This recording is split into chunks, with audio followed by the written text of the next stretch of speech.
গোপালের মা। মা কখনো গোপালকে ভগবান মনে করেনি। হ্যাঁ, তাই বলছে কথা বলতে হয় না, নেমে আয়, বল তুই বাপের ঠাকুর গোপাল। মা বলি এ কথা বলতে আছি, গোপাল নেমে আয়, বল বল বাপের ঠাকুর গোপাল। যে বলেছে বাপের ঠাকুর গোপাল বটে, গোপাল ছুটতে ছুটতে এসে মাকে জড়িয়ে ধরে বললেন মা যা নবনী নিয়ে আয়। মা দেখছে শত শত ভাণ্ডে নবনী ছিল, যেমন পরিপূর্ণ ছিল তেমনি ভাবে রয়েছে। মা এক ভাণ্ড নবনী নিয়ে এসে গোপালের বদলে দিল। গোপালের সেবা দিলেন, দিয়ে আবার মা কোলে বসিয়ে রাখলেন। এবার সদাগর আর থাকতে পারছে না, ছুটতে ছুটতে আসবে। পরে গেল সবে যশোদারেরই পটে,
একমাত্র ভিক্ষায়।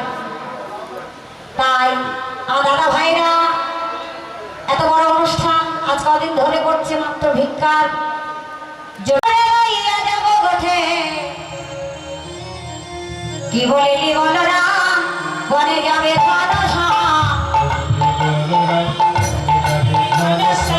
কি বলিলে বলরাম বনে যাবে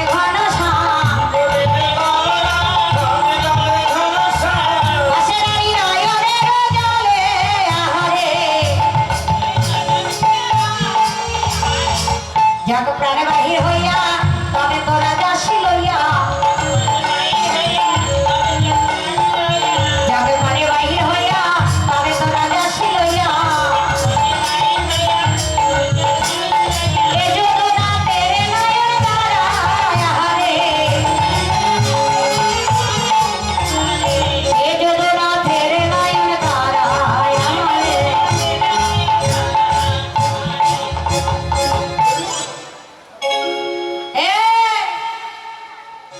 আমি গোপালকে কষ্টে যেতে দেব না। যা প্রাণ বাহির হইয়া তবে তোরা যাসি লইয়া, এ যদুনাথের নয়ন তারা। আমার প্রাণ থাকিতে গোপালে কষ্টে দেব না।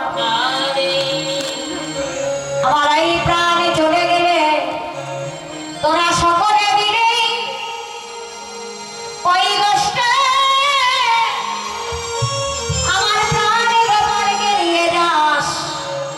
আমি প্রাণ থাকিতে গোপালে গোষ্ঠে দেব না। শ্রীরাম শ্রীরাম বলো মা, মা তুমি কি বলছো? তোমার গোপাল যদি গোষ্ঠে না যায়, ওই দেখো ধেনুবৎস সব মাথায় আছে। কেউ যদি এক পায়ে করছে, তিন পা পিছচ্ছে, কেউ গোষ্ঠে যাচ্ছে না। তোমার গোপালের চালে বদনে দিনে। তাই বলছি ও মা, তুমি একবার ভাই টানাই সাজাইয়ে দাও।